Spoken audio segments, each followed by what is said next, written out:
सौर मंडल। State exam ले लो चाहे आप नेशनल एग्जाम ले लो, आपको एक या दो क्वेश्चन हर एग्जाम में इस टॉपिक से देखने को मिलेंगे ही मिलेंगे। तो फ्रेंड्स, काफी इंपॉर्टेंट लेक्चर होने जा रहा है आज का। इस वीडियो में लास्ट में मैंने 50+ इंपॉर्टेंट क्वेश्चन का एक टेस्ट भी इंक्लूड करा है। तो वीडियो को पहले अच्छे समझिएगा, फिर लास्ट में वो टेस्ट जरूर लगाइएगा जिससे कि आपका इस टॉपिक से क्वेश्चन बिल्कुल पक्का हो जाए।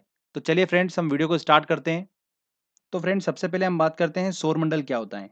सूर्य के चारों ओर अंडाकार मार्ग पर उसकी परिक्रमा करने वाले ग्रहों, उपग्रहों, धूमकेतु, उल्काओं और शुद्ध ग्रहों के समूह को क्या बोलते हैं हम? सौरमंडल बोलते हैं। ओके। इस सौरमंडल में जो ग्रहों की संख्या है वो कितनी है? 8 है।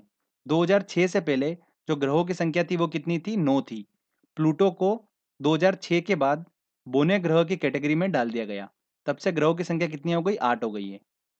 देखिए, सूर्य से अगर हम इनका सीक्वेंस देखें तो देखिए, सबसे पहले आता है बुध, फिर शुक्र, पृथ्वी, मंगल, बृहस्पति, शनि, अरुण और वरुण।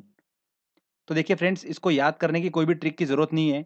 बहुत सिंपल तरीके से हम इसको याद रख सकते हैं। पहले चार याद करिए आप, बुध, शुक्र, पृथ्वी, मंगल, और उसके बाद फिर चार याद करिए, बृहस्पति, शनि, अरुण, वरुण। ठीक है, बहुत आसानी से याद रख सकते हैं, बचपन से हम पढ़ते आ रहे हैं इनको। बुध, शुक्र, पृथ्वी, मंगल, बुध, शुक्र, पृथ्वी, मंगल, बृहस्पति, शनि, अरुण, वरुण, बृहस्पति, शनि, अरुण, वरुण। दो तीन बार प्रैक्टिस कर लीजिए, हमेशा के लिए याद हो जाएगा। ये तो हमको बिल्कुल जीबान पर होना चाहिए। बुध, शुक्र, पृथ्वी, मंगल, बृहस्पति, शनि, अरुण, वरुण, ये 8 ग्रह हैं। तो फ्रेंड्स, ये ग्रह जो है ये सूर्य की परिक्रमा करते हैं, और उपग्रह जो है वो इन ग्रहों की परिक्रमा करते हैं। अब देखिए दोस्तों, ये जितने भी ग्रह हैं उसमें शुक्र और अरुण को छोड़ दिया जाए तो बाकी सभी ग्रह जो है सूर्य की परिक्रमा लगाते हैं पश्चिम से पूर्व की ओर। पर शुक्र और अरुण ये ऐसे दो ग्रह हैं जो सूर्य की परिक्रमा लगाते हैं पूर्व से पश्चिम की ओर। ठीक है, इसलिए इन दोनों ग्रहों पर सूर्य उदय जो होता है वो होता है पश्चिम से, और सूर्यास्त जो होता है वो होता है पूर्व में। तो ये कुछ बेसिक्स थे। आगे बात करते हैं कि सौर प्रणाली की खोज किसने करी थी। तो सौर प्रणाली की खोज करी थी कॉपरनिकस ने। एग्जाम में काफी बार पूछा गया क्वेश्चन है ये। और ग्रहों की गति का नियम किसने दिया था? केपलर ने दिया था। ठीक है, सौर प्रणाली की खोज करी है कॉपरनिकस ने, और ग्रहों की गति का नियम दिया केपलर ने। तो फ्रेंड्स, एक एक करके सभी हम डिस्कस करेंगे सूर्य और सारे ग्रहों को। सबसे पहले हम बात करते हैं सूर्य की। सूर्य जो है हमारी गैलेक्सी के केंद्र से लगभग 30,000 प्रकाश वर्ष की दूरी पर एक कोने में स्थित है, और यह हमारी पृथ्वी से लगभग 13 लाख गुना बड़ा है। सूर्य पृथ्वी के सर्वाधिक निकट का तारा है। तो ये एग्जाम में डायरेक्ट क्वेश्चन पूछते हैं कि पृथ्वी के सर्वाधिक निकट तारा कौन सा है, तो वो कौन सा है? सूर्य है। सूर्य एक तारा है। ठीक है, सूर्य एक गैसीय गोला है जिसमें हाइड्रोजन जो होती है वो 71% है, और हीलियम जो है वो 26.5% है। सूर्य पे हाइड्रोजन 71% है और हीलियम 26.5% है, और अन्य तत्व है इस पे 2.5%। सूर्य के केंद्र पर हाइड्रोजन के चार नाभिक मिलकर एक हीलियम नाभिक का निर्माण करते हैं। ये ऑलरेडी मैं आपको फिजिक्स के लेक्चर में बता चुका हूँ। इसके केंद्र पर नाभिकीय संलयन की क्रिया होती है जो सूर्य की ऊर्जा का स्रोत है। ओके। सूर्य की जो ग्रेविटेशनल पावर होती है उस कारण से ये ग्रह और अन्य पिंड जो होते हैं वो इसकी परिक्रमा करते रहते हैं। सूर्य लगातार जो होता है वो अदृश्य अवरक्त किरणें, पराबैंगनी किरणें, एक्सरे, गामा किरणें, रेडियो तरंगे के रूप में क्या करता है? ऊर्जा का उत्सर्जन करता रहता है। सूर्य के प्रकाश को पृथ्वी तक पहुंचने में कितना समय लगता है? 8 मिनट 16 सेकंड का समय लगता है। कितना समय? ये भी डायरेक्टली एग्जाम में क्वेश्चन पूछा जाता है। 8 मिनट 16 सेकंड का समय लगता है। अब देखिए दोस्तों, एग्जाम में एक चीज और पूछी जाती है कि सूर्य में काले धब्बे दिखाई देते हैं, वो काले धब्बे वाले स्थान क्या हैं? तो वो सूर्य के ऐसे स्थान हैं जो प्रकाश उत्सर्जित करने में असमर्थ होते हैं। तो वो किस तरह के दिखाई देते हैं? काले धब्बे के फॉर्म में दिखाई देते हैं। ठीक है, तो ये भी हाल ही में एग्जाम में क्वेश्चन पूछा गया था, तो ध्यान रखिएगा। तो फ्रेंड्स, ये मैंने आपको सूर्य से रिलेटेड सारे इंपॉर्टेंट पॉइंट्स बताए हैं। अब एक एक करके हम ग्रहों की बात करते हैं। सीक्वेंस वाइज हम सारे इंपॉर्टेंट पॉइंट्स याद करेंगे। देखिए, सबसे पहले हम बात कर रहे हैं ग्रह की बुध, जो कि सूर्य के सबसे निकट है। तो देखिए, बुध ग्रह को क्या बोला जाता है? मरकरी बोला जाता है। यह सौर मंडल का सबसे छोटा ग्रह है और सूर्य के सबसे निकटतम है। इस ग्रह पर दिन जो होते हैं वो बहुत ज़्यादा गर्म होते हैं, और रात जो होते हैं बहुत ज़्यादा ठंडी होती है। मतलब अगर दिन का टेम्परेचर देखा जाए तो लगभग 427 डिग्री सेल्सियस होता है, जबकि रात का टेम्परेचर यहाँ पर क्या होता है? -173 डिग्री सेल्सियस होता है लगभग लगभग।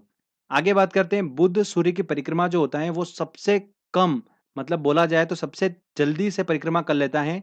88 डेज में ये परिक्रमा पूरी कर लेता है सूर्य की। ओके। इस ग्रह पर वायुमंडल नहीं है, इसलिए यहाँ पर जीवन संभव नहीं है। बुध ग्रह का कोई भी उपग्रह नहीं है। जैसे हमारी पृथ्वी है, पृथ्वी का उपग्रह क्या है? चंद्रमा है। तो वैसे बुध ग्रह का कोई भी उपग्रह नहीं है। आगे बात करते हैं हम शुक्र ग्रह की, जिसे बोला जाता है वीनस। तो friends, exam point of view से ये काफी इंपॉर्टेंट है, यहाँ से बहुत बार क्वेश्चंस निकले हैं। देखिए, हम बात करते हैं इसकी। यह पृथ्वी के सबसे निकट का ग्रह है। तो डायरेक्टली एग्जाम में क्वेश्चन पूछा जाता है कि पृथ्वी के सबसे निकट ग्रह कौन सा है, तो वो है शुक्र। पूरे सौर मंडल का सबसे चमकीला तथा सबसे गर्म ग्रह कौन सा है? शुक्र ही है।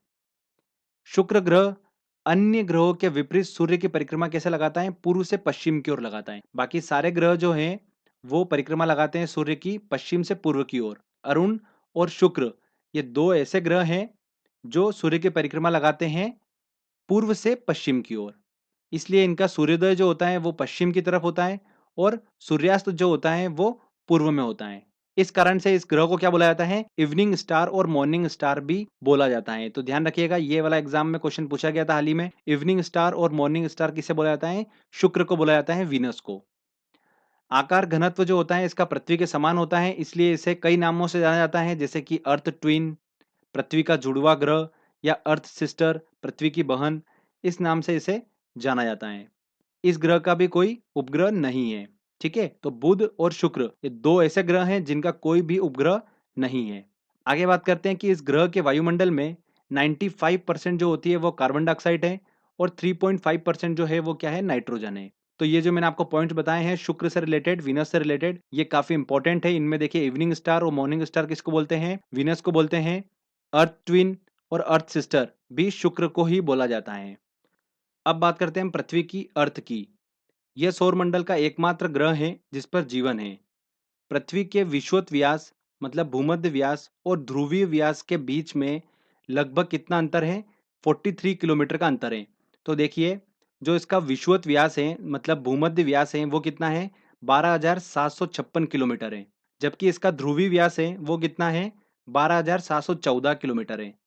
तो फ्रेंड्स, इन दोनों का डिफरेंस एग्जाम में पूछ लिया जाता है। तो दोनों का डिफरेंस कितना है? 43 किलोमीटर का इन दोनों के बीच में अंतर है। आगे बात करते हैं कि पृथ्वी जो है वो अपने अक्ष से कितना झुकी हुई है? 23 सही 1/2 डिग्री झुकी हुई है। यह अपने अक्ष पर पश्चिम से पूर्व की ओर 27 किलोमीटर प्रति मिनट की गति से घूमती है और यह एक चक्कर 23 घंटे 56 मिनट 4 सेकंड में पूरा कर लेती हैं। ठीक है, अपने अक्ष पर घूर्णन करती हैं और ये अपना एक चक्कर कितने समय में पूरा कर लेती हैं? 23 घंटे 56 मिनट 4 सेकंड में ये पूरा कर लेती हैं। पृथ्वी पर जल की उपस्थिति होने के कारण इसे क्या बोला जाता है? नीला ग्रह बोला जाता है। ठीक है, ब्लू प्लेनेट बोला जाता है। पृथ्वी का एकमात्र उपग्रह है वो कौन सा है? चंद्रमा है। और ध्यान रखिएगा, पृथ्वी से दिखने वाली चंद्रमा की जो सतह है वो उसकी सतह का कुल कितना परसेंट है? 59% है। कितना? 59%। ये ध्यान रखिएगा कि जो हमको अर्थ से चंद्रमा दिखाई देता है वो उसकी कुल सतह का 59% होता है। आगे बात करते हैं कि पृथ्वी को सूर्य की परिक्रमा पूरा करने में कितना समय लगता है? 365 दिन 5 घंटे 48 मिनट 46 सेकंड लगता है। तो अगर मोटा मोटा देखा जाए तो 365 दिन 6 घंटे का इसको समय लगता है। तो देखिए, जो कैलेंडर ईयर होता है हमारा, ठीक है, कैलेंडर वर्ष होता है, वो कितना होता है? 365 दिन का होता है। तो 6 घंटे कहाँ जाते हैं फिर ये? तो 6-6 घंटे करके ये देखिए 4 साल में पूरा एक दिन बन जाता है। इसलिए हर चौथे साल लीप ईयर आता है, जिसमें 366 दिन होते हैं। इसलिए जो उसमें फरवरी होती है, वो 28 दिन की जगह कितनी होती है? 29 दिन की होती है। आगे बात करते हैं कि पृथ्वी के अपने अक्ष पर झुके होना और पृथ्वी कंटिन्यूअसली क्या कर रही है? सूर्य की परिक्रमा कर रही है, तो उसकी स्थिति जो है सूर्य के सापेक्ष चेंज हो रही है, परिवर्तन हो रहा है उसमें। इस कारण से यहाँ पर पृथ्वी पर ऋतु परिवर्तन देखने को मिलता है। सबसे अधिक चमकीला तारा कौन सा है? साइरस, जिसे डॉग स्टार के नाम से जाना जाता है। पृथ्वी से 9 प्रकाश वर्ष की दूरी पर स्थित है। सूर्य से पृथ्वी की दूरी की बात करते हैं तो पृथ्वी जो है वो सूर्य की परिक्रमा करती है अंडाकार पथ पर, जिसके कारण सूर्य से इसकी दूरी जो है वो कंटिन्यूअसली चेंज हो रही है। तो अगर अधिकतम दूरी की बात करें तो वो कितनी है? 15.21 करोड़ किलोमीटर। और ये कब होती है? 4 जुलाई के दिन होती है। तो 4 जुलाई के दिन सूर्य और पृथ्वी के बीच में अधिकतम दूरी होती है। ठीक है, और न्यूनतम दूरी की बात करें तो वो कितनी होती है? 14.70 करोड़ किलोमीटर, जो कि कब होती है? 3 जनवरी को होती है। 3 जनवरी को सूर्य और पृथ्वी के बीच में न्यूनतम दूरी होती है। ठीक है, तो ये भी एग्जाम में पूछा जाता है। 4 जुलाई और 3 जनवरी, ध्यान रखिएगा, वेरी इंपॉर्टेंट है। तो देखिए फ्रेंड्स, अधिकतम दूरी और न्यूनतम दूरी की तो हमने बात कर ली है। तो अब पृथ्वी और सूर्य के बीच में जो एवरेज डिस्टेंस है, ठीक है, औसत दूरी जो है, उसे क्या बोला जाता है? खगोलीय एकक बोला जाता है। क्या बोला जाता है? खगोलीय एकक। तो देखिए अभी एग्जाम में पूछा गया था क्वेश्चन ये कि पृथ्वी और सूर्य के बीच की औसत दूरी क्या कहलाती है? खगोलीय एकक कहलाती है। अब देखिए पृथ्वी से रिलेटेड कुछ और इंपॉर्टेंट फैक्ट्स आपको बताता हूं मैं कि पृथ्वी के उत्तरी ध्रुव की खोज किसने करी थी? नॉर्थ पोल की रॉबर्ट पियरे ने करी थी। और दक्षिणी ध्रुव की खोज किसने करी? एमंडसेन ने करी। अब देखिए पृथ्वी जो है वो सूर्य की परिक्रमा लगा रही है, ठीक है, परिभ्रमण कर रही है सूर्य का। तो परिभ्रमण चाल जो है पृथ्वी की, वो कब अधिक होती है? जब वो पृथ्वी सूर्य के निकट होती है, तब उसकी परिभ्रमण चाल जो होती है वो अधिक होती है। जब दूर होती है तो परिभ्रमण चाल जो होती है वो उतनी तेज नहीं होती है। जैसे ही वो सूर्य के पास जाती है तो उसकी चाल जो होती है वो परिभ्रमण चाल बढ़ जाती है। तो ये भी एग्जाम में क्वेश्चंस पूछा जाता है, ध्यान रखिएगा कि पृथ्वी की परिभ्रमण चाल जो है वो अधिक होती हैं जब पृथ्वी सूर्य के निकट होती है। ठीक है, तो दोस्तों ये सारे पॉइंट्स इंपॉर्टेंट मैंने आपको अर्थ से रिलेटेड बताए हैं। चलिए आगे अब हम बात करते हैं मंगल की, मार्स की। तो देखिए इसे लाल ग्रह, रेड प्लेनेट भी कहते हैं। आयरन ऑक्साइड के कारण इसका रंग जो होता है वो क्या है? लाल है। पृथ्वी के समान ये अपने अक्ष से 25 डिग्री के कोण पर झुका हुआ है, इसलिए यहाँ पर ऋतु परिवर्तन होता है। इस ग्रह पर वायुमंडल का पतला आवरण है, जिसमें नाइट्रोजन और ऑर्गन गैस जो होती है वो पाई जाती है। मंगल के दो उपग्रह हैं, फोबोस और डिमोस। ध्यान रखिएगा डिमोस जो है वो सौर मंडल का सबसे छोटा उपग्रह है। कौन सा सबसे छोटा उपग्रह? कौन सा है? डिमोस है। और ये किस ग्रह का उपग्रह है? मंगल ग्रह का। आगे बात करते हैं कि सौर मंडल का सबसे बड़ा ज्वालामुखी ओलिपस मेसी और सौर मंडल का सबसे ऊंचा पर्वत निक्स ओलंपिया, जो कि माउंट एवरेस्ट से 3 गुना अधिक ऊंचा है, कहां पर स्थित है? मार्स पर स्थित है। तो ये कुछ इंपॉर्टेंट पॉइंट्स थे मंगल से रिलेटेड, तो आपको ध्यान रखना है। आगे बात करते हैं हम जुपिटर की, बृहस्पति की। तो देखिए यह सौर मंडल का सबसे बड़ा ग्रह है। कौन सा? बृहस्पति। यह ग्रह मुख्यतः गैस और द्रव से मिलकर बना हुआ है, इसलिए बृहस्पति में ठोस भूमि का अभाव है। पर इसके जो उपग्रह हैं वो कैसे हैं? ठोस पिंड हैं। बृहस्पति के उपग्रहों की संख्या की बात करें तो सौर मंडल में सबसे अधिक उपग्रह किसके हैं? बृहस्पति के हैं। इनमें से गैनीमीड जो है वो सौर मंडल का सबसे बड़ा उपग्रह है, जो कि किस ग्रह का है? बृहस्पति का है। ध्यान रखिएगा गैनीमीड सौर मंडल का सबसे बड़ा उपग्रह है। तो ये भी पूछा जा सकता है एग्जाम में। आगे बात करते हैं, सभी ग्रहों में इसकी रोटेशन स्पीड जो है वो सबसे अधिक है। घूर्णन चाल कितनी है? 10 घंटे। और इसको सूर्य की परिक्रमा लगाने में कितना समय लगता है? 12 वर्ष लग जाता है। सूर्य की एक परिक्रमा लगाने में इसको 12 वर्ष लग जाते हैं। ओके। मंगल और बृहस्पति कक्षाओं के बीच कुछ छोटे छोटे आकाशीय पिंड होते हैं जो सूर्य की परिक्रमा कर रहे हैं। उन्हें क्या बोलते हैं? शुद्ध ग्रह बोलते हैं। क्या बोलते हैं? शुद्ध ग्रह। तो ये भी काफी इंपॉर्टेंट है, हाल ही में एग्जाम में क्वेश्चन पूछे जा रहे हैं इससे, तो ध्यान रखिएगा। ज्ञात सबसे पहला शुद्ध ग्रह जो है वो कौन सा है? सीरस है। आगे बात करते हैं देखिए हम शनि की। तो देखिए यह आकार में दूसरा सबसे बड़ा ग्रह है। और इस ग्रह की एक विशेषता है कि इसके चारों ओर प्रकाश की कुंडली है, जिसे क्या बोलते हैं? वलय बोलते हैं। इन वलयों की संख्या कितनी है? 7 है। इनकी खोज जो है वो किसने करी थी? गैलीलियो द्वारा की गई थी। शनि का सबसे बड़ा उपग्रह कौन सा है? टाइटन है, जो सौर मंडल का दूसरा सबसे बड़ा उपग्रह है। आगे देखिए एक और इंपॉर्टेंट पॉइंट कि इस ग्रह का जो घनत्व है वो जल से भी कम है। मतलब अगर इसे जल में रखा जाए तो यह ग्रह जो है वो तैरने लगेगा। ठीक है, क्योंकि इसका घनत्व जो है वो जल से कम है। अगला आता है दोस्तों यूरेनस, जिसे बोलते हैं अरुण। यह सौर मंडल का तीसरा सबसे बड़ा ग्रह है और इसका परिभ्रमण शुक्र के भांति ही है। शुक्र और अरुण मतलब यूरेनस, ये दोनों सूर्य की परिक्रमा लगाते हैं पूर्व से पश्चिम की ओर। बाकी सारे ग्रह सूर्य की परिक्रमा लगाते हैं पश्चिम से पूर्व की ओर। ओके फ्रेंड्स, देखिए अगला, यह अपनी धुरी पर सूर्य की ओर इतना झुका हुआ है कि लेटा हुआ सा दिखाई देता है, इसलिए इसे क्या बोलते हैं? लेटा हुआ ग्रह भी कहा जाता है। किसको? यूरेनस को। इसके वायुमंडल में मीथेन की अधिकतम मात्रा पाई जाती है। देखिए अगला आता है नेपच्यून, जिसे क्या बोला जाता है? वरुण। यह हरे रंग का एक ग्रह है और यह सूर्य से सबसे अधिक दूरी पर स्थित है। कौन सा? वरुण। मीथेन की अधिकता होने के कारण ही इस ग्रह का जो प्रकाश है वो कैसा है? हरे रंग का है। तो ध्यान रखिएगा ये भी पूछा जाता है क्वेश्चन कि हरे रंग का ग्रह जो है वो कौन सा है? नेपच्यून है, वरुण। ठीक है, सबसे अधिक दूरी पर स्थित है सूर्य से। तो देखिए फ्रेंड्स यहाँ पर हमारा ये सेक्शन कंप्लीट होता है। मैंने सीक्वेंस वाइज सभी ग्रहों के इंपॉर्टेंट पॉइंट्स आपको बता दिए हैं। तो फ्रेंड्स, इनको रट्टा मारने की बिल्कुल भी ज़रूरत नहीं है। एक बार आपने अच्छे से इमेजिनेशन कर लिया, ध्यान से सुन लिया, आपको ऑटोमेटिकली ये सब चीज़ें याद हो जाएगी। ओके, अब देखिए एक छोटी सी चीज़ बाकी है हमारी, सूर्य ग्रहण और चंद्र ग्रहण क्या होता है, इसको भी हम समझ लेते हैं। एग्जाम में अक्सर इससे भी क्वेश्चन पूछ लिए जाते हैं। देखिए सूर्य ग्रहण क्या होता है, जब सूर्य और पृथ्वी के बीच में चंद्रमा आ जाता है तो सूर्य की चमकीली सतह चंद्रमा के कारण दिखाई नहीं पड़ती है। चंद्रमा की वजह से जब सूर्य ढकने लगता है तो इस स्थिति को क्या बोलते हैं हम, सूर्य ग्रहण कहते हैं। चंद्र ग्रहण की बात करते हैं तो जब पृथ्वी की स्थिति सूर्य और चंद्रमा के बीच ठीक एक सीध में हो तो पृथ्वी की छाया चंद्रमा पर पड़ती है। तो चंद्रमा की ऐसी स्थिति जो होती है वो क्या कहलाती है, चंद्र ग्रहण कहलाती है। तो ये सूर्य ग्रहण, चंद्र ग्रहण देखिए ध्यान रखना इंपॉर्टेंट है, इससे भी एग्जाम में क्वेश्चंस बन जाता है। तो फ्रेंड्स यहाँ पर हमारा ये थ्योरी सेक्शन कंप्लीट होता है। चलिए अब हम टेस्ट लगाते हैं। सारे इंपॉर्टेंट क्वेश्चंस मैंने इस टेस्ट में इंक्लूड करे हैं, तो आप टेस्ट जरूर लगाइए, आपको काफ़ी बेनिफिट मिलेगा। हो सकता है इस टेस्ट के क्वेश्चन में से आपको एग्जाम में देखने को मिले। तो चलिए टेस्ट लगाते हैं। देखिए दोस्तों, पहला क्वेश्चन है, सौर प्रणाली की खोज किसने की थी। तो किसने की थी, कॉपरनिकस ने सौर प्रणाली की खोज की थी। और ग्रहों की गति का नियम दिया था केपलर ने। तो सौर प्रणाली की खोज करी थी कॉपरनिकस ने, तो सी आंसर सही है। किसी ग्रह के चारों ओर परिक्रमा करने वाले छोटे आकाशीय पिंड को क्या कहते हैं। तो ग्रहों के चारों ओर परिक्रमा करने वाले छोटे आकाशीय पिंड उपग्रह कहलाते हैं। सौर मंडल में कुल कितने ग्रह हैं। तो ग्रहों की संख्या है 8। नेक्स्ट क्वेश्चन लेते हैं, अंतरिक्ष में कुल कितने तारामंडल हैं। तो ये ध्यान रखिएगा, अंतरिक्ष में 89 तारामंडल हैं।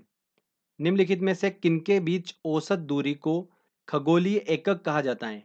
तो मैंने आपको बताया था पृथ्वी तथा सूर्य के बीच की औसत दूरी को क्या बोलते हैं, खगोलीय एकक बोलते हैं। जितने भी क्वेश्चंस आपको सॉल्व करा रहा हूँ ये सारे क्वेश्चंस लास्ट ईयर एग्जाम्स में पूछे गए क्वेश्चंस हैं। लास्ट 10 साल में जितने भी इस टॉपिक से क्वेश्चंस पूछे गए हैं वो सारे क्वेश्चंस मैंने इस टेस्ट में इंक्लूड करें हैं। तो अगर आप ये टेस्ट पूरा अच्छे से लगा लेंगे तो इस टॉपिक से क्वेश्चन आपका बिल्कुल पक्का हो गया। फिर अगला क्वेश्चन लेते हैं, सूर्य में काला धब्बा क्या है। तो देखिए सूर्य में एक बड़ा काला भेद बिल्कुल भी नहीं। धब्बे वे स्थान हैं जो प्रकाश उत्सर्जित करने में असमर्थ हैं। सी आंसर बिल्कुल सही होगा। नेक्स्ट क्वेश्चन लेते हैं, सूर्य के रासायनिक मिश्रण में हाइड्रोजन का प्रतिशत कितना है। तो देखिए हाइड्रोजन कितने परसेंट है, 71%। और हीलियम कितनी है, 26.5। निम्नलिखित में कौन एक तारा है। देखिए चंद्रमा, शुक्र, पृथ्वी, सूर्य। सूर्य एक तारा है। सूर्य की सतह पर हाइड्रोजन के अलावा दूसरा कौन सा तत्व बहुतायत से पाया जाता है। तो देखिए हाइड्रोजन के बाद हीलियम पाया जाता है 26.5। तो ए बिल्कुल सही आंसर होगा। अगला क्वेश्चन लेते हैं, सूर्य का प्रकाश धरती तक पहुंचने में कितने मिनट लगते हैं। तो 8.3 मिनट लगते हैं पृथ्वी तक पहुंचने में। सूर्य के सबसे पास कौन सा ग्रह है, बुध ग्रह है। कौन सा ग्रह सूर्य की परिक्रमा 88 दिनों में पूरा करता है। तो कौन करता है, बुध करता है, सबसे जल्दी परिक्रमा करता है 88 डेज में। निम्नलिखित में से कौन से ग्रहों के चारों ओर घूमने वाले उपग्रह नहीं है। तो देखिए बुध और शुक्र दोनों के उपग्रह नहीं है, तो बी आंसर सही होगा। किस ग्रह को इवनिंग स्टार कहा जाता है। तो किसे कहा जाता है, शुक्र, विनस को कहा जाता है इवनिंग स्टार। बी बिल्कुल सही आंसर होगा। निम्नलिखित में से कौन ग्रह सूर्य का चक्कर सबसे कम समय में लगाता है। तो बुध लगाता है 88 डेज में। ए बिल्कुल सही होगा। नेक्स्ट क्वेश्चन लेते हैं, सौरमंडल का कौन सा ग्रह लगभग पृथ्वी जितना बड़ा है। तो वीनस, शुक्र। निम्न में से किसे ब्लू प्लेनेट कहा जाता है। तो पृथ्वी को कहा जाता है। सबसे तीव्र गति से सूर्य का चक्कर लगाने वाला ग्रह है। तो सबसे तेजी से लगाने वाला बुध है। पृथ्वी के भ्रमण की गति है, देखिए पृथ्वी के भ्रमण की गति कितनी है, 27 किलोमीटर प्रति मिनट। मतलब उसकी घूर्णन गति पूछ रहा है। ठीक है, क्या पूछ रहा है, घूर्णन गति। तो 27 किलोमीटर प्रति मिनट से वो अपने अक्ष पर घूम रही है। तो ए आंसर बिल्कुल सही होगा। पृथ्वी अपने अक्ष पर घूमती है, देखिए अक्ष पर भी कैसे घूमती है, वो पश्चिम से पूर्व की ओर ही घूमती है। तो बी आंसर सही होगा। सबसे चमकीला ग्रह है, कौन सा होगा, वीनस, शुक्र सबसे चमकीला ग्रह है। अगला क्वेश्चन लेते हैं, पृथ्वी स्थित है किन ग्रहों के बीच में स्थित है। देखिए शुक्र एवं मंगल के बीच, बिल्कुल सही, ए आंसर सही होगा। सूर्य एवं पृथ्वी के बीच न्यूनतम दूरी होती है। सूर्य और पृथ्वी के बीच में न्यूनतम दूरी कब होती है? 3 जनवरी को होती है। और अधिकतम दूरी कब होती है? 4 जुलाई को। देखिए अगला क्वेश्चन पूछा है कि पृथ्वी सूर्य से अधिकतम दूरी पर होती है कब? 4 जुलाई को अधिकतम दूरी पर होती है। तो ये ध्यान रखिएगा, काफी इंपॉर्टेंट क्वेश्चन है। अगला क्वेश्चन लेते हैं। सौर मंडल का सर्वाधिक गर्म ग्रह कौन सा है? तो शुक्र सबसे गर्म ग्रह है। पृथ्वी अपनी धुरी पर घूमती है, मतलब एक चक्कर वो कंप्लीट करती है 23 घंटे 56 मिनट 4 सेकंड में। निम्नलिखित में से कौन से ग्रह के सर्वाधिक प्राकृतिक उपग्रह हैं? किसके हैं? बृहस्पति के हैं। देखिए अगला क्वेश्चन, पृथ्वी की अपनी कक्षा में गति है पश्चिम से पूर्व की ओर। सौर मंडल का सबसे बड़ा उपग्रह निम्नलिखित में से कौन सा है? तो सबसे बड़ा उपग्रह जो है वो कौन सा है? गैनीमीड है। और ये किसकी परिक्रमा करता है? बृहस्पति की। पृथ्वी के सर्वाधिक निकट कौन सा ग्रह है? तो सबसे निकट ग्रह है पृथ्वी के शुक्र। ठीक है। सौर मंडल का दूसरा सबसे बड़ा ग्रह कौन सा है? तो कौन सा है? शनि। शनि ग्रह का सबसे बड़ा उपग्रह है कौन सा? टाइटन। निम्न में से किस उपग्रह के चारों ओर स्पष्ट वलय हैं? तो शनि के चारों ओर वलय पाए जाते हैं और वलय की संख्या कितनी है? 7। नेक्स्ट क्वेश्चन लेते हैं। पृथ्वी से दिखने वाली चंद्रमा की सतह उसकी कुल सतह का कितना प्रतिशत है? 59% दिखाई देती है। मंगल एवं बृहस्पति ग्रहों के मध्य सूर्य की परिक्रमा करने वाले खगोलीय पिंड को कहते हैं, क्या कहते हैं? शुद्ध ग्रह कहते हैं। डी आंसर सही होगा। सर्वप्रथम खोजा गया शुद्ध ग्रह है कौन सा? सीरस। चलिए अगला क्वेश्चन लेते हैं। किस ग्रह को पृथ्वी की बहन के नाम से जाना जाता है? शुक्र ग्रह को, विनस को जाना जाता है पृथ्वी की बहन। उत्तरी ध्रुव की खोज किसने की थी? तो रॉबर्ट पीरे ने उत्तरी ध्रुव की खोज की थी। एमंडसेन ने किसकी करी थी? दक्षिणी ध्रुव की। सूर्य ग्रहण निम्नलिखित में से किस स्थिति में होता है? तो सूर्य ग्रहण कब लगता है? जब पृथ्वी और सूर्य के बीच चंद्रमा आ जाता है। बिल्कुल सही, ए आंसर बिल्कुल सही होगा। अगला क्वेश्चन लेते हैं। सूर्य के चारों ओर पृथ्वी की परिभ्रमण चाल देखिए वर्ष भर एक समान रहती है। बिल्कुल गलत। जैसे जैसे पृथ्वी सूर्य के पास जाती जाती है उसकी परिभ्रमण चाल जो होती है वो बढ़ने लगती है। तो देखिए आंसर कौन सा होगा? अधिकतम होती है जब पृथ्वी सूर्य से अधिकतम दूरी पर होती है। अधिकतम होती है जब पृथ्वी सूर्य के निकटतम होती है। बिल्कुल सही, बी आंसर बिल्कुल सही होगा। दिन व रात होने का कारण है क्या है? पृथ्वी का अपने अक्ष पर घूर्णन करना। बिल्कुल सही। किसने सबसे पहले पृथ्वी की परिधि को मापा था? तो देखिए ध्यान रखिएगा, इर्टोस्थनीज ने क्या करा था? सबसे पहले पृथ्वी की परिधि को मापा था। नेक्स्ट क्वेश्चन लेते हैं। सौर मंडल के 4 सबसे विशाल ग्रहों को घटते क्रम में जमाना है। तो सबसे बड़ा कौन सा है? देखिए बृहस्पति, उसके बाद शनि, उसके बाद यूरेनस, फिर नेपच्यून। तो आंसर कौन सा होगा? बी बिल्कुल सही आंसर होगा। निम्न में से किस वैज्ञानिक ने यह सिद्ध किया कि सूर्य के चारों ओर प्रत्येक नक्षत्र का मार्ग दीर्घवृत्ताकार होता है, मतलब अंडाकार होता है? तो देखिए ग्रहों की गति का नियम किसने दिया था? केपलर ने दिया था। तो उसी ने बताया था कि प्रत्येक नक्षत्र का मार्ग कैसा होगा? दीर्घवृत्ताकार होता है। तो केपलर, डी सही आंसर होगा। नेक्स्ट क्वेश्चन लेते हैं। मध्य रात्रि सूर्य का क्या अर्थ है? तो मध्य रात्रि सूर्य एक ऐसी घटना है जो ग्रीष्म काल में उच्च अक्षांशों, मतलब ध्रुवीय व्रत, आर्कटिक और अंटार्कटिक क्षेत्रों में देखी जाती हैं। ये जो घटना है ये कहाँ कहाँ देखी जाती हैं? कनाडा, डेनमार्क, फिनलैंड, नॉर्वे, रूस, स्वीडन, इन क्षेत्रों में ये घटना देखी जाती है। और इसके दौरान सूर्य जो होता है वो इन अक्षांशों पर उस समय भी चमकता है जब पृथ्वी के अन्य भागों में मध्य रात्रि होती है। ठीक है। तो देखिए ऑप्शन क्या होगा? सूर्य का ध्रुवीय वत पर देर तक चमकना। डी आंसर सही होगा। अगला देखिए सुपरनोवा क्या है? तो ये सुपरनोवा क्या है? एक विस्फोटी तारा है। सूर्य के गिर्द परिक्रमा में निम्न में से कौन ग्रह अधिकतम समय लेता है? तो देखिए पृथ्वी, बृहस्पति, मंगल और शुक्र में देखना है।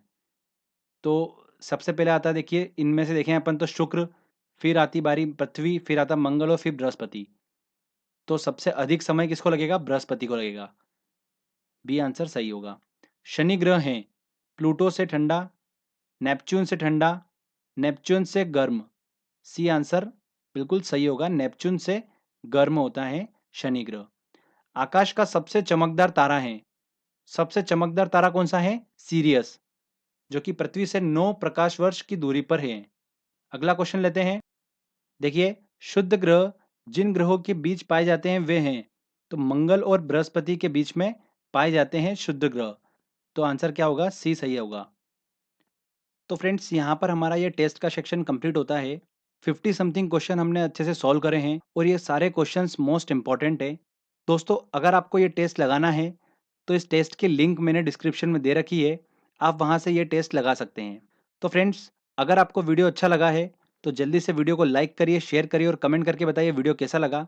अगर आप किसी टॉपिक पे वीडियो चाहते हैं तो प्लीज़ कमेंट करिए। जल्दी से जल्दी मैं कोशिश करूँगा उस वीडियो को बनाने की।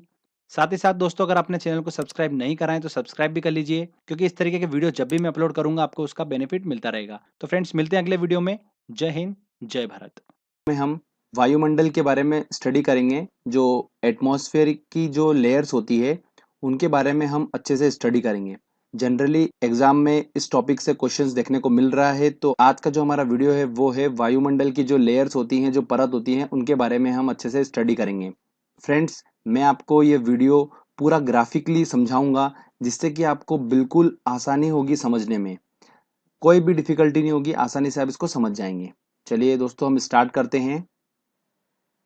मैं सबसे पहले आपको कुछ इन्फॉर्मेशन बताऊंगा वायुमंडल से रिलेटेड, थोड़ा सा आप उस चीज को ध्यान रखिएगा। फिर मैं आपको ग्राफिकली हर चीज समझाऊंगा। सबसे पहले मैं आपको बताता हूँ कि जैसे कि हमारा वायुमंडल होता है वो डिफरेंट डिफरेंट परतों से मिलकर बना होता है। तो उसमें सबसे ऊपर की परतें होती हैं, उनके अध्ययन को अपन क्या बोलते हैं? एरोलॉजी बोलते हैं, ठीक है। और जो नीचे की जो परत होती है उसके अध्ययन को हम बोलते हैं मेट्रोलॉजी बोलते हैं, ठीक है। तो थोड़ा सा इसको ध्यान रखिएगा। उसके बाद आगे एक ध्यान रखिएगा कि वायुमंडल जो होता है हमारा वो 10,000 किलोमीटर तक फैला हुआ है। इस वायुमंडल में डिफरेंट डिफरेंट टाइप की गैसेस होती हैं, पर सबसे अधिक मात्रा में जो गैस होती है वो होती है नाइट्रोजन, जिसका परसेंट होता है 78% होती है नाइट्रोजन हमारे वायुमंडल में। उसके बाद ऑक्सीजन होती है जो कि 20.9% समथिंग हमारी ऑक्सीजन होती है। उसके बाद नंबर आता है कार्बन डाइऑक्साइड का, जिसका परसेंट होता है 0.03%। और आर्गन होती हैं जिसका परसेंट होता है 0.9%।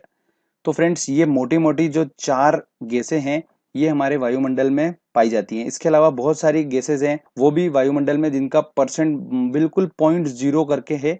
डिफरेंट डिफरेंट टाइप की गैसेज भी पाई जाती हैं, पर ये मेन चार गैसेज होती हैं। तो आप थोड़ा सा ध्यान रखिएगा, ये एग्जाम में पूछ ले जाता है। चलिए आगे ध्यान रखिए कि वायुमंडल को तापमान व अन्य घटकों के हिसाब से 5 परतों में डिवाइड किया है। कितने परतों में?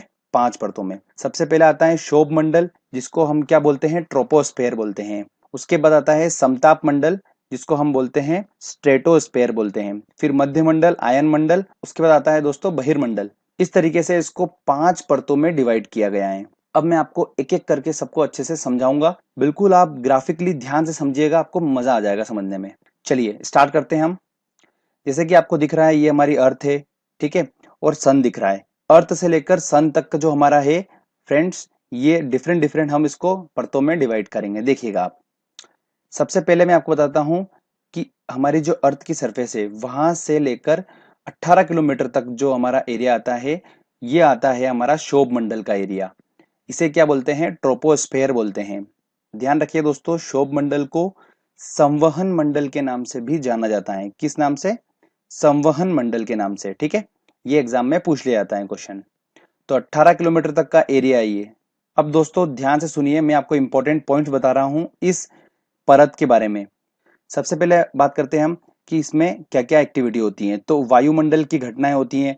अब वायुमंडल की घटनाएं कैसे दोस्तों? जैसे सुनिए ध्यान से कि बादल का गरजना, है ना, बिजली का चमकना, आंधी तूफान, जलवाष्प, ये सब जो एक्टिविटी होती हैं, ये सभी एक्टिविटी होती हैं दोस्तों ट्रोपोस्फेयर में। मतलब ये जो आपको वायुमंडल की परत दिख रही है, इस परत में ये सब एक्टिविटी होती हैं, ठीक है।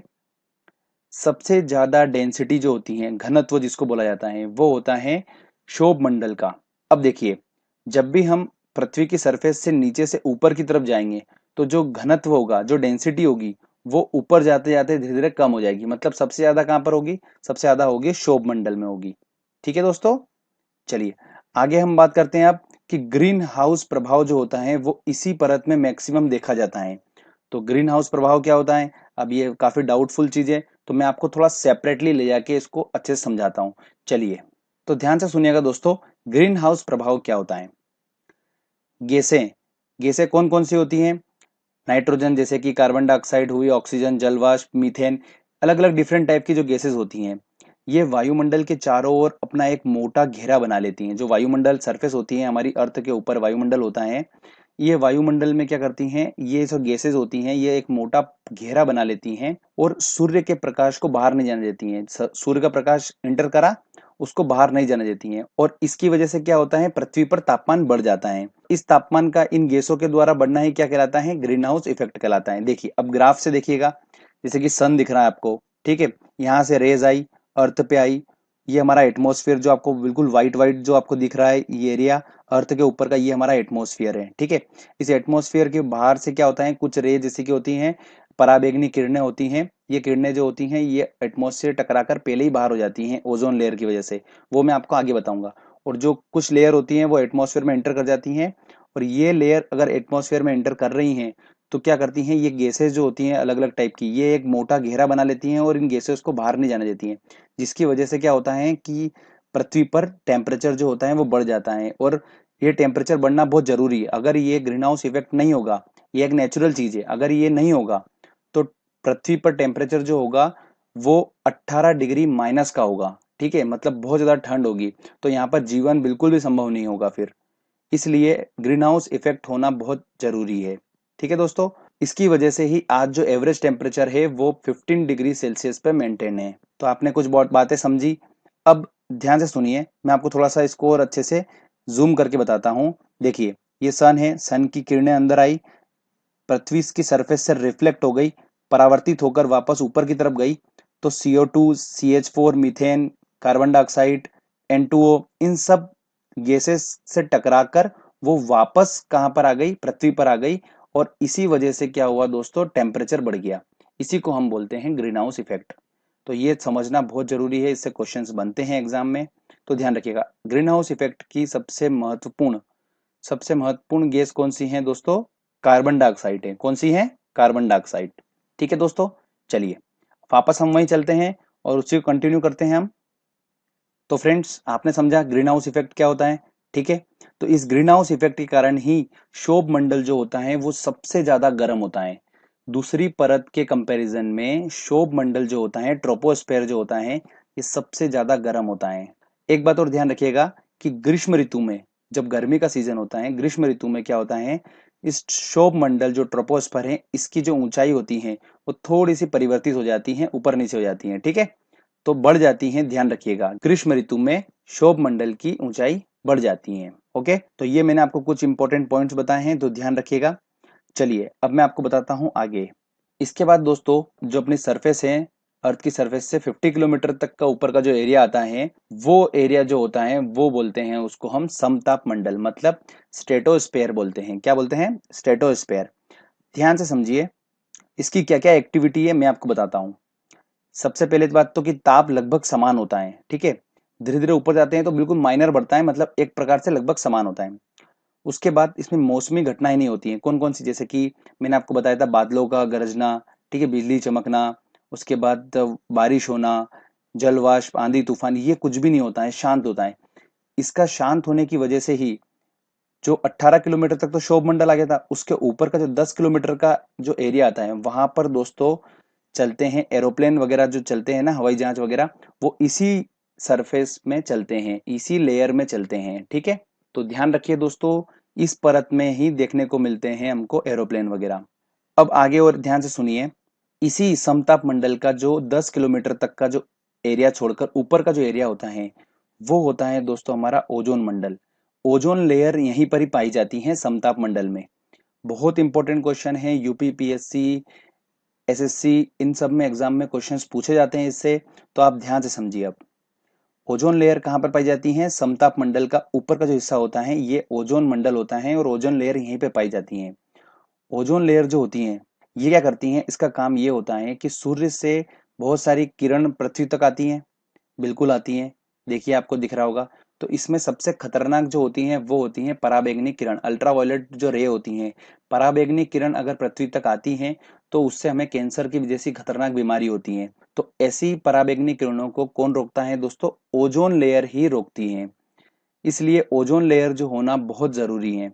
और अभी अभी ध्यान रखिए कि ओजोन लेयर में एक छिद्र देखा गया था। कहां पर देखा गया था? अंटार्कटिका जो है उसके ऊपर एक छिद्र देखा गया था। तो ये भी एग्जाम में क्वेश्चंस पूछा जा चुका है, तो ध्यान रखिएगा। ओजोन लेयर को नुकसान किस किस चीजों से होता है तो मैं आपको बता देता हूँ। जैसे कि क्लोरोफ्लोरोकार्बन जो होता है, क्लोरोफ्लोरोकार्बन से नुकसान पहुंच रहा है ओजोन लेयर को। ये अब क्लोरोफ्लोरोकार्बन कहाँ से बनता है? तो जो ऑयल पेंट का डब्बा होता है उसको जलाने से क्लोरोफ्लोरोकार्बन जो होता है वो निर्मित होता है। और रेफ्रिजरेटर की गैस, एयर कंडीशनर की गैस, इन सब से जो होता है नुकसान पहुंच रहा है ओजोन लेयर को। तो ये कुछ इंपॉर्टेंट पॉइंट्स मैंने आपको बताए हैं ओजोन लेयर से रिलेटेड, तो आप थोड़ा ध्यान रखिएगा। एक बात और ध्यान रखिए, ओजोन लेयर की जो मोटाई होती है उसको हम काई में नापते हैं, डाप्सन में नापते हैं। तो इसको नोट डाउन कर लीजिएगा फ्रेंड्स कि ओजोन लेयर की मोटाई को हम डाप्सन में नापते हैं, एक इकाई होती है ये। तो ये भी एग्जाम में पूछा जा सकता है, इसलिए मैंने आपको बता दिया। चलिए, ये हमने समताप मंडल को अच्छे समझ लिया है। इंपॉर्टेंट पॉइंट्स मैंने आपको बता दिए हैं, इन्हीं से क्वेश्चन बनना है। आगे हम ऊपर अब चलते हैं लेयर पे। तो अगली लेयर आती है दोस्तों हमारी इससे ऊपर 80 किलोमीटर, मतलब 50 किलोमीटर तक हम पढ़ चुके हैं। 50 से ऊपर तक चलते हैं हम तो 30 किलोमीटर का जो हमारा रेंज है, तो 80 किलोमीटर तक जो एरिया आता है हमारा उसको बोलते हैं हम मध्य मंडल। क्या बोलते हैं फ्रेंड्स इसको? मध्य मंडल। मध्य मंडल की इंपॉर्टेंस मैं आपको बताता हूँ क्या होता है। अब हमारी पृथ्वी जो है वो अंतरिक्ष में है, ठीक है। और अंतरिक्ष में बहुत सारी उल्कापिंड है, और ये उल्कापिंड जो होती हैं उड़ती हुई हमारी पृथ्वी तक आती हैं, और अगर ये पृथ्वी को टकरा जाए तो ब्लास्ट होगा और जिससे पूरी पृथ्वी नष्ट हो सकती है। तो ये उल्कापिंड जो आती हैं, इस उल्कापिंड को ये मध्य मंडल ही क्या कर देता है? खत्म कर देता है, पृथ्वी तक नहीं पहुंच पाती हैं। तो ये बहुत ही इंपॉर्टेंट लेयर है, तो ध्यान रखिएगा, ठीक है। मध्य मंडल का काम आपको समझ में आ चुका है। उल्कापिंड जो आती हैं उसको पहले से ही वो खत्म कर देती हैं मध्य मंडल में ही। चलिए, आगे हम बात करते हैं। अब अगला नंबर आता है दोस्तों 80 किलोमीटर से लेकर जो 640 किलोमीटर तक का जो एरिया आता है उसे हम बोलते हैं आयन मंडल। इस आयन मंडल में ही रेडियो तरंग जो होती हैं वो परावर्तित होती हैं। जितने भी सैटेलाइट वगैरह जो होते हैं वो यहीं पर ही सेटल रहे, यहाँ पर से ही हमको रेडियो तरंग जो होती हैं वो परावर्तित होती हैं। तो ये आप थोड़ा सा नोट डाउन कर लीजिएगा, ध्यान रखिएगा, बहुत इंपॉर्टेंट क्वेश्चन है, एसएससी 2013 2012 क्वेश्चन में पूछा गया है। अगला हम बात करते हैं दोस्तों, इसके ऊपर का जो एरिया आता है उसको हम बोलते हैं वायुमंडल। तो दोस्तों मैंने आपको ये बता दिया पूरा। सबसे पहले हमने पढ़ा शोभ मंडल, फिर समताप मंडल, फिर मध्य मंडल, आयन मंडल और फिर वायुमंडल। तो इस तरीके से हमने ये 5 परतों को अच्छे से अध्ययन करा है। इन सब चीजों को आपको ध्यान रखना है। छोटी छोटी चीजें हैं, अगर ग्राफिकली आपने अच्छे से समझा, इसको सुना होगा, तो आपको आई थिंक सारा याद हो गया होगा। ठीक है फ्रेंड्स। दोस्तों अब हमारी बारी है टेस्ट की। हमने अच्छे से टॉपिक को पहले समझा, अब हम लगाएंगे क्वेश्चंस जो प्रीवियसली एग्जाम में क्वेश्चंस पूछे गए हैं, उनको हम सॉल्व करेंगे और आप खुद आसानी से उन क्वेश्चंस को सॉल्व कर पाएंगे। एक भी क्वेश्चन आप गलत नहीं करोगे, सारे क्वेश्चन आप सही करोगे। देखिएगा आप, क्योंकि हमने समझा ही अच्छे तरीके से उसको। एक एक करके चलिए हम क्वेश्चन सॉल्व करते हैं। पहला क्वेश्चन है दोस्तों हमारा, वायुमंडल में सबसे अधिक मात्रा में कौन सी गैस पाई जाती है? तो हमने पढ़ रखा है कि 78% कौन सी गैस होती है? नाइट्रोजन होती है, तो आंसर इसका लगेगा बी। अगला क्वेश्चन है, निम्न में से कौन सी गैस ग्रीन हाउस इफेक्ट के लिए उत्तरदायी थे? देखिए, ग्रीन हाउस इफेक्ट के लिए उत्तरदायी थे सबसे ज्यादा कार्बन डाइऑक्साइड, तो इसका आंसर लगेगा डी। मैंने आपको बताया था, तो ध्यान रखिएगा, ठीक है। ये कार्बन डाइऑक्साइड ही होती हैं जिसकी वजह से वो क्या करती हैं, जो किरण होती हैं वो बाहर नहीं जाती हैं एटमॉस्फेयर से, और गर्म रखता है कार्बन डाइऑक्साइड। तो आंसर इसका लगेगा डी। अगला क्वेश्चन है हमारा, भूपृष्ठ से परावर्तित अवरक्त किरणों के अवशोषण द्वारा भू वायुमंडल के तापमान में वृद्धि की प्रक्रिया को क्या कहते हैं? देखिए, थोड़ा सा टिपिकल लैंग्वेज है, अब इसको समझिए कि क्या बोल रहा है। देखिए, वो बोल रहा है कि जो सरफेस है हमारी अर्थ की, उससे जो रिफ्लेक्ट हो रही है हमारी जो किरण, ठीक है, और वायुमंडल उसको अवशोषित कर रहा है, जिससे टेम्परेचर जो है वो बढ़ रहा है एटमॉस्फेयर का, इसको क्या बोलते हैं? तो इसको हमने पढ़ रखा है, ग्रीन हाउस इफेक्ट ही बोलते हैं। तो इसका आंसर लगेगा ए। ठीक है, चलिए आगे और इंपॉर्टेंट क्वेश्चन देखते हैं हम। अगला क्वेश्चन है, क्षोभ मंडल वायुमंडल का सबसे गर्म परत है क्योंकि? बिल्कुल सही बात है, गर्म परत है क्षोभ मंडल सबसे ज्यादा, ठीक है। ट्रोपोस्फेयर जो है वो सबसे ज्यादा गर्म है क्योंकि ये सूर्य के निकटतम है, बिल्कुल गलत। ये तो इसमें अवशोषित कण है, ये भी गलत बात है। ये पृथ्वी के पृष्ठ से गर्म हो जाती हैं, पृथ्वी के पृष्ठ से गर्म हो जाती हैं, बिल्कुल सही बात बोली है कि पृथ्वी के पृष्ठ से ही रिफ्लेक्ट होती हैं अपनी कौन सी सन की जो रेज आती हैं उसकी वजह से ही ये शोभ मंडल जो होता है वो गर्म हो जाता है। तो इसका आंसर लगेगा दोस्तों सी। ठीक है। वायुमंडल में दैनिक मौसम परिवर्तन किस परत के कारण होता है? तो जो डेली अपना जो मौसम चेंज होता है वो किस परत के कारण होता है? तो वो होता है दोस्तों शोभ मंडल के कारण, जो ट्रोपोस्फेयर होती है हमारी उसके कारण होता है। बादल का गरजना वायुमंडल की किस परत में होता है? देखिए हमने क्या देखा था, बादल का गरजना कहां पर था? शोभ मंडल में था, तो इसका आंसर लगेगा बी। ठीक है, चलिए आगे देखते हैं इंपॉर्टेंट क्वेश्चन। और हम अगला क्वेश्चन है दोस्तों हमारा, हवाई जहाज प्राय फिल इन द ब्लैंक्स में उड़ते हैं। तो हवाई जहाज का मैंने दोस्तों आपको बताया था कि समताप मंडल में जो अदर एक्टिविटी नहीं होती कैसी, जैसे कि वर्षा की और बादल का गरजना, बिजली का चमकना, ये सब एक्टिविटी समताप मंडल में नहीं होती है। इसलिए जो बेस्ट होता है, सबसे अच्छा हवाई जहाज के लिए वो होता है समताप मंडल। तो इसका आंसर लगेगा ए आंसर। अगला क्वेश्चन है, पृथ्वी की सतह से सबसे दूर वातावरण की परत को क्या कहते हैं? देखिए पृथ्वी की सबसे दूर की परत पूछिए तो सबसे दूर कौन सी होती है दोस्तों? वायुमंडल होती है। तो इसका आंसर लगेगा सी आंसर।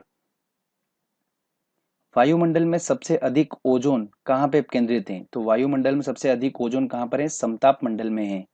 तो इसका आंसर लगेगा ए आंसर। आगे और क्वेश्चन देखते हैं हम। अगला क्वेश्चन है, निम्न में से किस मंडल को संवहन मंडल बोलते हैं? देखिए संवहन मंडल किसको बोलते हैं? शोभ मंडल को बोलते हैं।